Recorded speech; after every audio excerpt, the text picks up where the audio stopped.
Bueno, si les parece bien, vamos a comenzar esta mañana con el mensaje para nuestras vidas.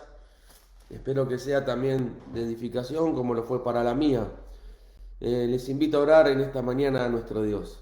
Gracias Padre Celestial por tu palabra en esta mañana.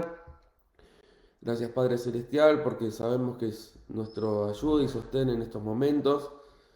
Y Padre, te pido que tú me des las palabras para poder llegar a nuestros hermanos y amigos en esta mañana, para que lo que tú has puesto en mi corazón lo pueda poder transmitir, Padre, para tu gloria. En tus manos dejamos todo esto, en el nombre del Señor Jesús. Amén.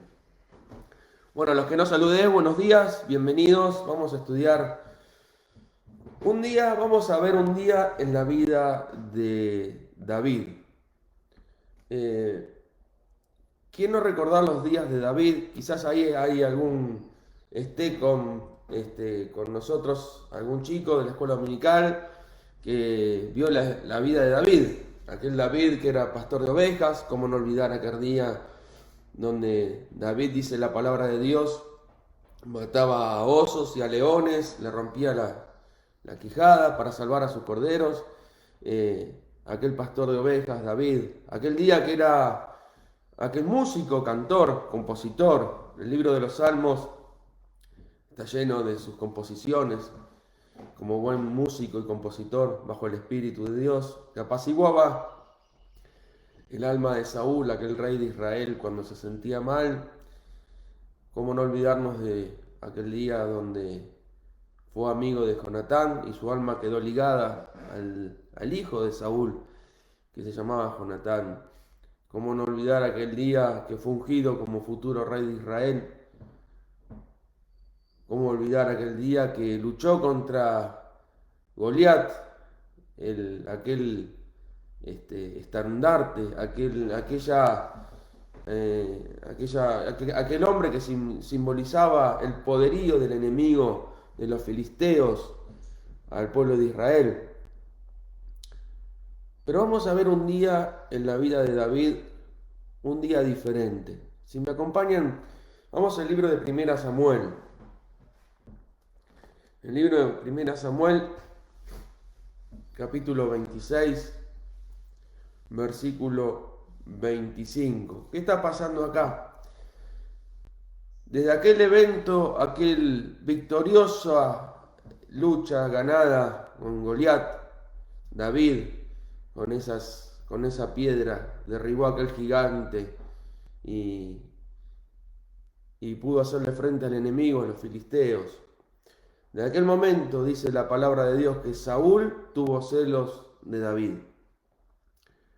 Cuando las mujeres venían ansando y decía, Saúl mató a miles y David a 10.000, aquel rey Saúl, que quizás un rey egocéntrico, vanidoso, todas las guerras que ganaba su hijo Jonatán, todas sus batallas se las atribuía a él. Y cuando vio que a David le daba más importancia que a él, dice la palabra de Dios que empezó a tener celos de David. Y desde aquel momento empezó a perseguir a David.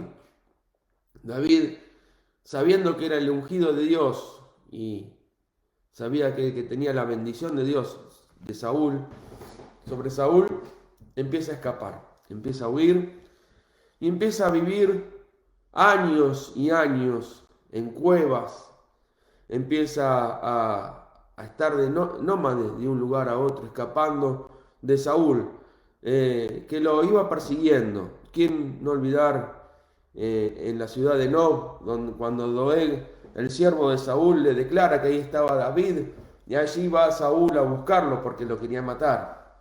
David se escapa, se va a la cueva, famosa cueva de Adulam, con 400 hombres. De ahí se va a un bosque de Moab. De ahí se va atacando a los filisteos y librando la ciudad de Keila. Se va al desierto donde le perdona, le salva la vida a Saúl. ¿Se acuerdan que le arranca una parte de la orilla de su manto? De ahí se va al desierto de Param, donde conoce a Abigail, la futura esposa. De ahí se va al collado y donde le perdona de vuelta la vida a Saúl, en el episodio ese de la lanza. Ahí va David años y años huyendo, escapando de aquel rey Saúl, que si lo podemos poner un título en esta mañana de aquel rey, y se lo robo a Damaris porque fue lo que surgió el otro día en el devocional, era un rey bipolar. Un día lo perseguía a David, otro día lo amaba. Un día lo aborrecía, el otro día lo quería. Y David iba escapando, escapando, escapando y huyendo, no teniendo un lugar físico donde vivir, no teniendo un lugar donde parar, en el desierto, en la montaña, en las cuevas. Vivía escapando de aquel rey Saúl. Y en este episodio, en el capítulo 26, versículo 25, David le perdona la vida. Y dice, y Saúl dijo a David, bendito eres tú, hijo mío David, sin duda emprenderás tú cosas grandes y prevalecerás.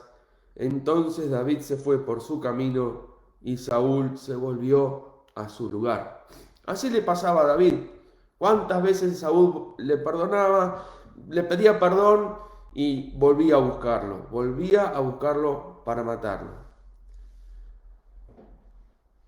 En estos años de tanto estar huyendo y escapando de Saúl, yendo y viniendo, morando en desiertos, en collados, en cuevas, en bosques, David, dice que acá, se fue por su camino. Y en este camino en su corazón empezó a pesar cada año, cada momento, cada vez que era perseguido, cada vez que huía, cada vez que moraba en una cueva o en un bosque. Y Saúl se fue por su camino. Y fíjense cómo empieza el versículo 27. En ese camino, volviendo a donde lo mandara el Señor, dijo luego David en su corazón. No pidió la guía de Dios, se cansó. Hablábamos de los días de David. Este fue un día de David en que empezó a perder la fe en Dios. Empezó a soltarle la mano a Dios. Sí, aquel rey David, aquel David que mató a Goliat, aquel David que hacía frente a los filisteos, aquel David que decía el nombre de Jehová de los ejércitos, que tenía su confianza. Aquel rey David dijo en su corazón, al fin seré muerto algún día por la mano de Saúl. Nada. Por tanto, me será mejor fugarme a la tierra de los filisteos. Hubo un día en la vida de David que se sintió mal, se sintió cansado, se sintió agotado, no quería saber más nada de este enemigo Saúl. Dijo, al fin tengo que ponerle final a esta situación. Soy ungido como rey de Israel, pero todavía no lo puedo disfrutar. Vivo escapando, vivo huyendo, cada vez peor, viviendo en cuevas, no teniendo un lugar fijo donde vivir. Estoy cansado de Saúl, estoy cansado de esta vida, estoy cansado, estoy perdiendo las esperanzas en Dios. Fue un día, y vamos a ver este día de David, las de David. Dice, será mejor fugarme con los filisteos. Y si me escucha algún chico de la escuela dominical, se fue con el enemigo. Aquel David que mató a Goliat de Gat, se fue con los filisteos. Goliat era de los filisteos. Se fue con el enemigo. Imposible, ¿sí? Quizá no lo estudiaron.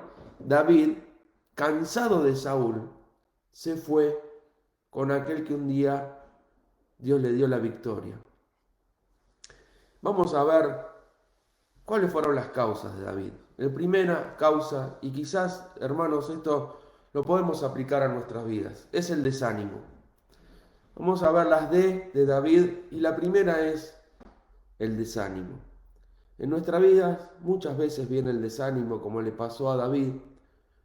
Años y años pidiéndole a Dios, orando a Dios, congregándonos, sirviéndonos, siéndole fiel, y vemos con nuestros ojos humanos que no viene la solución de Dios. Se hace esperar, y en nuestra vida, en nuestro cuerpo, se siente la impaciencia, y lo primero que aflora es el desánimo. David se desanimó. David, como dice el mundo, tiró las toallas. David aflojó en este momento y hubo desánimo en su vida. Ahora, si me permiten un paréntesis, no fue el único gran hombre de Dios que tuvo desánimo. Si uno hace un poquito de memoria y ve atrás en la palabra de Dios, Moisés, ahí en el libro de Números, dice, cansado del pueblo que murmuraba, que hablaba mal, que no le alcanzaba el maná, que estaban en contra de Aarón y Moisés. Dice, este pueblo me carga en demasía. Prefiero morirme, le dice Moisés al Señor, a Dios. Prefiero morirme. Si están ahí, se los busco yo, porque no quiero usar mis palabras. Dice Números capítulo 11. Cuando viene el desánimo en nuestra vida, a Moisés también les vino el desánimo. Y dice capítulo 11, versículo 14, no puedo yo solo soportar a todo este pueblo que me es pesado en demasía. Y si así lo haces tú conmigo, yo te ruego que me des muerte. A Moisés le vino el desánimo, porque tenía un pueblo que le era carga, le era pesado.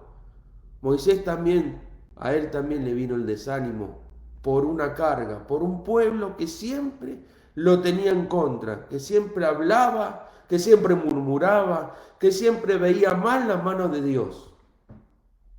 ¿Cuántas veces nos pasa esto también en nuestras vidas? Cuando en nuestras vidas hay cargas que no lo puedo soportar más y no vemos con nuestros ojos humanos, sino de la fe, que no viene la solución. Cuando quizá nuestra familia es una carga, quizá nuestros esposos, esposas es una carga, nuestro trabajo es una carga. Cuando todo viene y vemos que no hay solución y viene el desánimo en nuestra vida. Y empieza Satanás a obrar.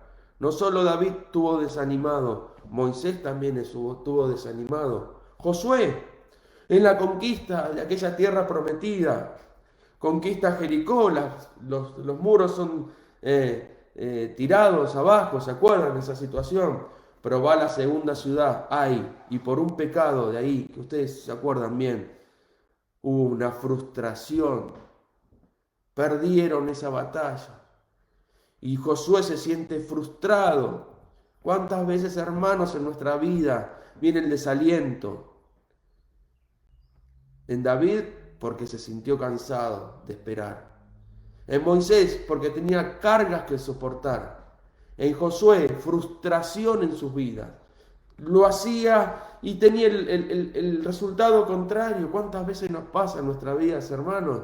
No solamente Josué, Elías después de derrotar a los sacerdotes, aquel fuego que cae del cielo, ustedes se acuerdan bien, se sienta y se siente fracasado. Elías ahí en Primera Reyes capítulo 19 dice, se los quiero leer para no, viendo pues el peligro se levantó y se fue para salvar su vida, porque lo perseguía Acab y su esposa. Y se fue por el desierto un día de camino, y se sentó debajo de un enebro deseando morirse. Dijo, basta ya, quítame la vida. Elías se sintió también desanimado, quítame la vida, basta ya. ¿A quién le prediqué? Se sentía fracasado Elías. ¿Cuántas veces el fracaso, la frustración, la carga nos produce desánimo? No solamente Josué, Jonás se enoja. Dice que una de las causas del desánimo y la depresión es el enojo. ¿Cuántas veces en nuestra vida, hermanos, nos enojamos? ¿Y qué le dice? A cada uno de los que estamos nombrando, Dios le da una solución. A Jonás le dice, para tanto, Jonás, ¿te enojas? No iba de predicarle a Nínive. Cuando a veces nuestra mirada es distinta a la mirada de Dios y nos sentimos enojados hasta con Dios. Cuando nos enojamos con Dios, porque no hace lo que yo quiero y porque permite lo que pasa en mi vida, eso produce en la vida del cristiano desánimo, como le pasó a Jonás. Jonás vio a la ciudad convertirse y se enojó. Para tanto te enojas, Jonás. Quizá mi hermano, mi hermana, estamos enojados con Dios. Quizá estamos viviendo fracasos en nuestra vida, frustraciones en nuestra vida. Quizás estamos soportando cargas en nuestra vida. Noemí, otro ejemplo. Quizás haya duelo en tu vida. ¿Perdiste algún familiar? ¿La muerte está tocando a la vuelta de tu casa? ¿Alguna enfermedad grave? Noemí, ante el duelo de su esposo, de sus hijos, dice que emigra.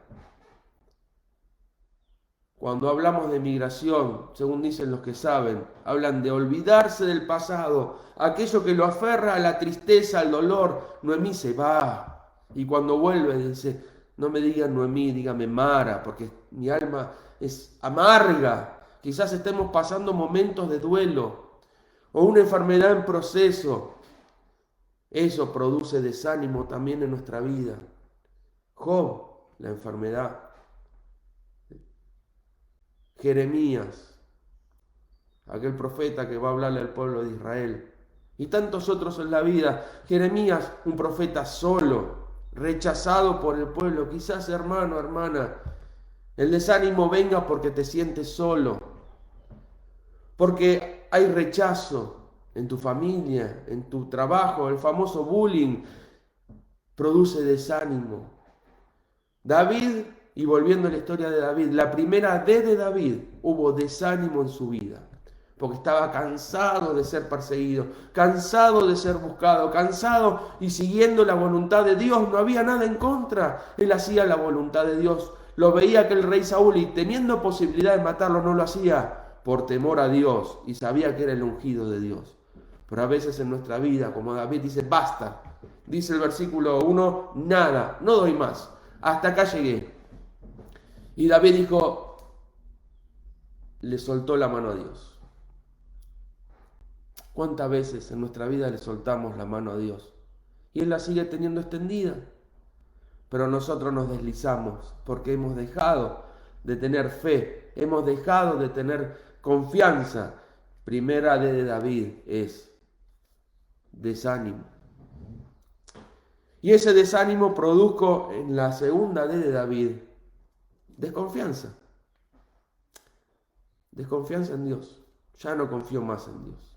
Y dijo, en su corazón, no pidió la voluntad de Dios. Él dejó a Dios y se fijó en su corazón y dijo en su corazón, estoy cansado, estoy desanimado, le quiero poner fin a esta situación, cansado de huir del rey. Voy a hacer lo que yo quiero, lo que yo pienso que es lo mejor. Me voy con los filisteos porque ahí no me va a buscar Saúl. Y dice el versículo 2, se levantó pues David con los 600 hombres que tenía y se pasó. Acá no estaba la voluntad de Dios, era el camino de David. A Aquís, hijo de Maoc, rey de Gad. Era el rey de los filisteos. Se fue al único lugar donde Saúl no lo iba a perseguir más. ¿Cuántas veces pensamos que dejando a Dios nos va a ir mejor? Sí, nos va a ir mejor dejando a Dios. Porque el enemigo no nos va a buscar, porque ya nos tiene en su lugar. A David aparentemente le fue bien, pero era un riesgo alto ir al campamento del enemigo. Y llega al campamento del enemigo y se ofrece al rey de Gad, que se llama Aquís. Acá estoy, quiero estar contigo. Y moró David. ¿Qué es lo que primero estaba teniendo? Cuando estaba con Dios estaba sin casa, sin hogar, perseguido, sin tener una comida, sin tener un lugar donde volver cada día. Cada mañana se encontraba en el desierto o en el collado o en el bosque. Y ahora el rey, el enemigo de él, el rey, lo tiene en su dominio y le ofrece una ciudad. David moró 1 año, dice la palabra de Dios, y 4 meses con el enemigo. Y este rey, al verlo fiel a él, le da una ciudad donde vivir, Siglar. Aparentemente iba todo bien. Saúl lo deja de perseguir, dice, versículo 4. Y vino a Saúl la nueva de que David había oído a Gad y no lo buscó más. El enemigo lo dejó de buscar. El enemigo que antes era enemigo, le ofrece una ciudad. Aparentemente estaba todo saliendo como quería el corazón de David. Trabajaba para el rey, salía a incursionar y peleaba, pero en este lugar, aparentemente de David, en esta escalera que va para abajo, el desánimo le produjo, el desánimo en primer punto, desconfianza, y ahora lleva una doble vida. La tercera D de David. ¿Cuántas veces en nuestra vida llevamos una doble vida? Y David la estaba llevando. Si me acompañan en la lectura, dice versículo 8. Y subía David con sus hombres y hacían incursiones contra los jesuritas, los jezritas y los amalecitas, porque estos habitaban de largo tiempo la tierra desde con quien va sur hasta Egipto. Y asolaba David el país y no dejaba comida hombre ni mujer. Versículo 10. Y decía Aquis, ¿dónde habéis venido? Y él decía, del Negev de Judá, del Negev de Jeramel o del Negev de los Eneos. Ni hombre ni mujer dejaba David comida para que viniesen a Gad, diciendo, no sea que den aviso de nosotros y digan, esto hizo David. Y esta fue costumbre todo el tiempo que moró en la tierra de los filisteos. Y Aquis creía a David. ¿Qué pasó acá? La doble vida de David con el enemigo. Al rey le decía, fui a luchar contra los de Judá. Y no, él iba a luchar contra los enemigos de Israel. Los jesuritas, los jezritas y los amalecitas eran enemigos de Israel. ¿Por qué no dejaba vivo a nadie? Para que no fueran al rey a contarle la verdad. Al rey le decía una cosa y en su vida hacía otra. Ah, mis queridos hermanos, ¿cuántas veces en nuestra vida, cuando dejamos de agarrarnos de Dios, viene la desconfianza, el desánimo, la desconfianza, la doble vida que le pasó a David? No solo esto, el cuarto pausa, se siente desorientado, no sabe qué hacer. Vamos al capítulo ahora donde nos va a llevar en esta mañana, es el 29. Llegó el momento difícil en la vida de David. Él sabía, estaba bajo el mando del rey de los filisteos, Aquis. Él era como el guardaespaldas del rey. Él siempre iba detrás del rey cuidándolo. Pero llegó un momento en la vida de David que era lógico que iba a pasar, que iba a presentar batalla a los filisteos contra los de Israel. El archi recontra enemigo del pueblo de Israel, luchando contra Israel. Pero ¿quién estaba del lado del enemigo? David. Y se presentan la batalla, se presenta para la batalla. Y en el capítulo 29 dice, los filisteos juntaron todas sus fuerzas en Afec, e Israel acampó junto a la fuente que está en Jezreel. Y cuando los príncipes de los filisteos pasaban revista, dice al final, David y sus hombres iban en la retaguardia con Aquis. Ahí estaba, ¿se imaginan? Israel, los filisteos, y del lado de los filisteos, David y sus 600 hombres. Y dijeron los príncipes de los filisteos, ¿qué hacen aquí estos hebreos? ¿Está desorientado David? La cuarta D de David. No está en su lugar, está desorientado, desubicado. En la parte del enemigo vienen los príncipes, los filisteos, y pasando revista, uno se acuerda cuando estuvo en el ejército, pasar revista es contar, es ver las armas, es ver la formación, es ver cuántos hombres hay, cuánto armamento tenemos, cómo está nuestra higiene, y de repente, batallón fulano, y de repente lo ve a David. ¿Qué hace acá este hombre? ¿Qué hace acá estos soldados? ¿Qué hacen acá estos hebreos? Me hace acordar la pregunta que Dios le hizo a Elías. ¿Qué haces aquí, Elías, dentro de la cueva? ¿Qué haces aquí, hermano, hermana, que te encuentras apartado en el territorio enemigo? El Señor te llama en esta mañana a volver. David estaba cayendo. Primero hubo desánimo, desconfianza, doble vida, cada vez iba más bajo. Se sentía desubicado. La cuarta, con el enemigo. Y aquellos se enojaron contra el rey y se despedía a este David. Este David no es el que mató a nuestro emblema Goliat. Este David no es el que mató al gigante nuestro y nos hizo dar vergüenza y nos hizo huir. Este David no es el que las mujeres decían que mató a 10.000. ¿No es este David? ¿Qué hace acá David? ¿Qué haces, mi querido hermano o hermana, lejos de Cristo? ¿Vas a estar seguro? A David parecía que iba todo bien. El enemigo no lo estaba persiguiendo porque estaba dentro del territorio enemigo. La cuarta desubicado. Estaba desubicado. No estaba en el lugar donde tenía que estar. Y ahí se encuentra David. Y David no va a la guerra. Porque Aquís le dice, los príncipes se enojaron. David vuelve a la ciudad que yo te regalé, Siclag, y nosotros vamos a ir a pelear contra los de Israel. Perdón, hermano. David vuelve, capítulo 30, y la 5D de David se siente derrotado. Llega a su ciudad, habían venido los de Amalek, la habían prendido fuego, se habían llevado a todos, las mujeres, los niños, entre ellos sus esposas, sus hijos, todos cautivos.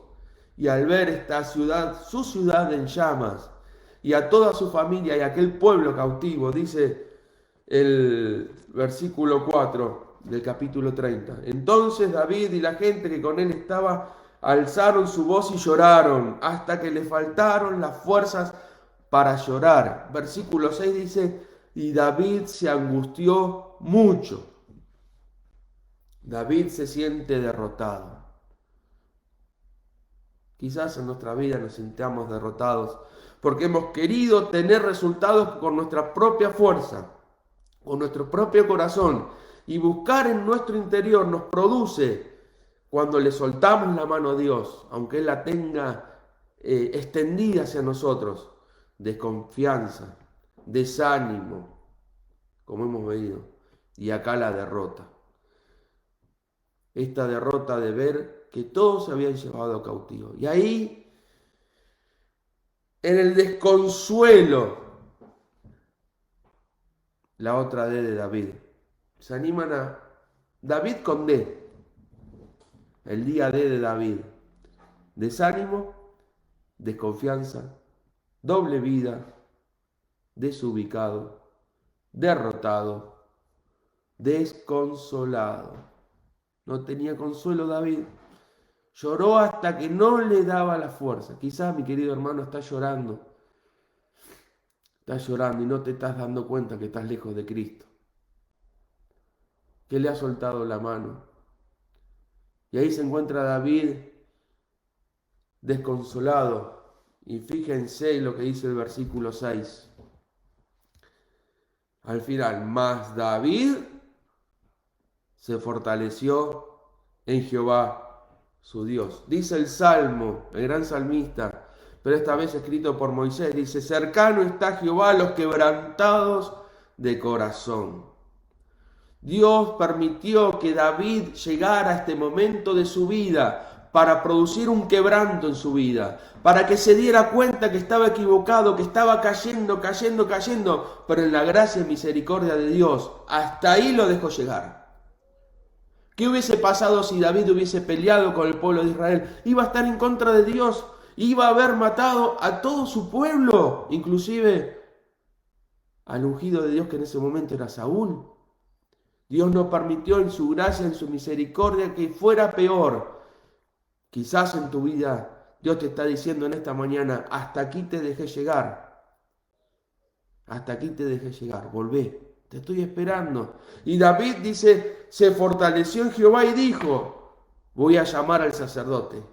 Voy a volver a la comunión. Trae el efod. Necesito saber cuál es la voluntad de Dios para mi vida. No mi voluntad, no mi corazón, porque no me está dando resultados. Cada vez estoy cayendo más profundo. Y Dios permitió que llegara hasta la derrota de su vida, hasta la humillación, hasta llorar, hasta que no le dieran los ojos, que se le secasen las lágrimas, para reconocer que solo en Dios hay poder. Y ahí le pidió al sacerdote Abiatar que le trajera el efod, que le trajera la comunión con Dios, que le trajera la alegría, el gozo que había perdido, que se sintiera otra vez aquel que era útil en la mano de su Dios. Y David, dice el versículo 8, consultó a Jehová. Y de acá en más, David fue a ser el gran rey David. Pero tuvo que haber en su vida un quebrantamiento. Tuvo que decir, lo que yo estoy haciendo no me lleva a ningún lado. Le solté las manos a Dios. Tengo que volver a Dios. La última D, que es la número 7. Un corazón dispuesto a volver. Dispuesto a pedir perdón. Dispuesto a la comunión. Dispuesto, porque aquel Dios lo estaba esperando. Ese es nuestro Dios, mi querido hermano y hermana. Que si estás lejos, volvé. Está dispuesto. No tengas vergüenza, te está esperando. Si estás apartado, si estás con el enemigo, volvé. Aquellos que estamos fieles o que pretendemos estar fieles, miremos de estar firme y no caer, en el desánimo, de no caer en la desconfianza, de no caer en una doble vida, de no caer en estar desubicado, de no caer en estar derrotado, de no caer en la desconsolación. Que este mensaje pueda llegar a nuestros corazones. Dice la historia, que no hay nada mejor que una buena ilustración. Dice la historia que hubo un rey en la antigüedad que mandó a hacer un anillo con un hermoso diamante y llamó a todos sus séquitos sabios, inteligentes, elocuentes, que aquellos que habían hecho tratados y acuerdos con otros reinos, que habían hecho la ley para aquel reinado, le dijo que estoy haciendo un anillo para mí, un anillo real, con un diamante en el medio. Necesito una frase, de a lo sumo 3 palabras, para meter dentro del anillo, para los momentos difíciles de mi vida. Y aquellos sabios buscaron y no podían resumir en 3 palabras algo que al rey le pudiera caber en aquel anillo para los momentos difíciles.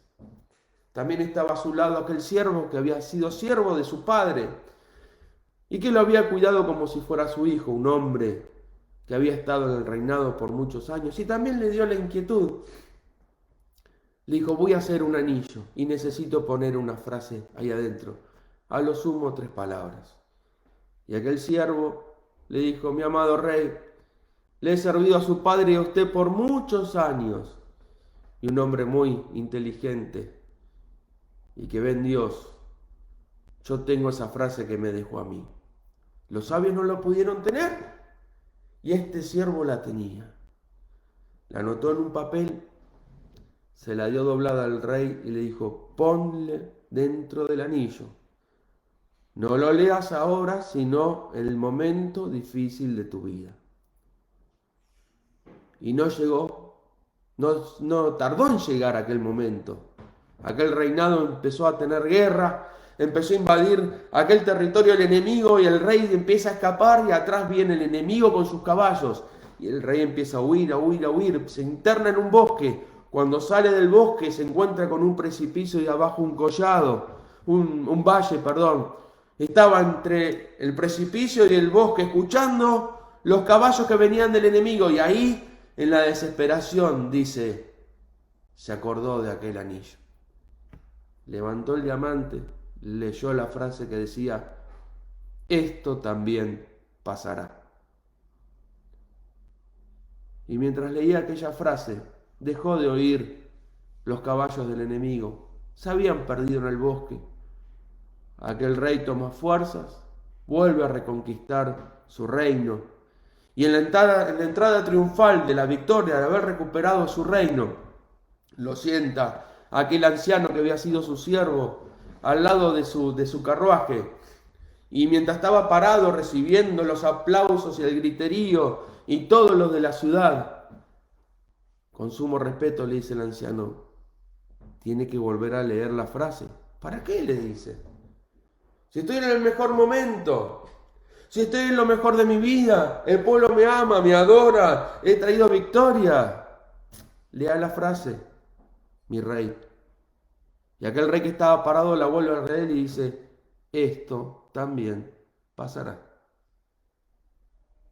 Y aquel rey, vanaglorioso, con su ego, se sentó en el carruaje y entendió que hay momentos alegres en nuestra vida que van a pasar, de salud, de prosperidad, de estar agarrado de la mano de Dios. Hay momentos en que me desaco y viene la angustia, la depresión, la desconfianza, la doble vida, la desolación, la defraudación. Esto también pasará. Hermanos, enséñanos a contar nuestros días, dice la palabra de Dios, que traigamos a nuestro corazón sabiduría, que podamos entender en esta mañana que a David le pasó esto y cómo no nos puede pasar a nosotros, o nos está pasando, que nos dice el Señor, esto también pasará. Volvé a Dios si estás lejos. Si estamos en los caminos, miremos y pidámosle cada día al Señor que nos mantenga unidos de Él, que el mundo y sus deseos y nuestro corazón no nos hagan resbalar y la mano de nuestro Dios. Y quizás usted es alguien que nos escucha por internet y no tiene a Cristo en su corazón. Hablamos del corazón de David. Hubo alguien que fue al lado de Dios, de Jesús, perdón, todo el tiempo de su ministerio aquí en la tierra. Dice Mateo capítulo 27. Si me acompañan. Mateo 27 dice, versículo 3. Entonces Judas, el que le había entregado, viendo que era condenado, devolvió arrepentido las 30 piezas de plata a los príncipes y sacerdotes y a los ancianos, diciendo, yo he pecado entregando sangre inocente. Mas ellos dijeron, ¿qué nos importa? Anda tú, dice, y arrojando las piezas de plata en el templo, se ahorcó. Este hombre había vendido al Señor, a Jesús, por 30 piezas de plata. ¿Por qué lo estás cambiando a Dios en esta mañana? ¿Por qué lo estás vendiendo? ¿A qué le da más valor a tu vida? Tú sabes qué es lo que ocupa el primer lugar en tu vida. ¿Por qué lo estás cambiando a Dios? ¿Por una religión, por un pensamiento, por lo que dicta tu corazón, por la vanidad de la vida? ¿Lo estás cambiando? Te vas a dar cuenta que ese cambio es el peor que puedas hacer en tu vida porque te lleva a la muerte. Hoy tenés que aceptar a Cristo como tu Salvador. Deja la religión, deja lo que aparentemente te da paz y vení a Cristo. Él te espera con tus brazos abiertos. Él espera que hoy le digas, perdóname mis pecados, devuélveme la paz que ya tengo perdida. Dame confianza, dame esperanza. Que el Señor te pueda bendecir en esta mañana. Ahí donde estás, pedirle perdón al Señor. Aceptarlo como tu Salvador. No lo cambies por otra cosa. Es el peor cambio que puedas hacer en tu vida. Y aquellos que somos tus hijos, que el Señor nos bendiga en esta mañana para estar firmes. Y si estamos pasando estos momentos, como lo pasaron los grandes hombres de Dios, y si tienen tiempo busquen cuál fue la solución para Moisés ante la carga, cuál fue la solución para Jonás ante el enojo, cuál fue la solución de cada uno en los diferentes momentos de su vida que vamos a pasar. Porque dice la Biblia en 1 Pedro capítulo 5, y termino con esto, que el Señor los bendiga, más el Dios de toda gracia, que nos llamó a su gloria eterna en Jesucristo, después que hayáis padecido un poco de tiempo. Él mismo os perfeccione, afirme, fortalezca y establezca. A Él sea la gloria y el imperio por los siglos de los siglos. Amén. Hermanos, bendecida semana, bendecido día. Y si tú nos escuchas y no tienes a Cristo, si hoy le aceptaste, Nos podés encontrar a través de este medio, nos podés mandar un mensaje. Queremos conocer la decisión que has tomado en tu vida, la mejor decisión, aceptar a Cristo como tu Salvador personal. Buena semana, que el Señor nos siga bendiciendo. Amén.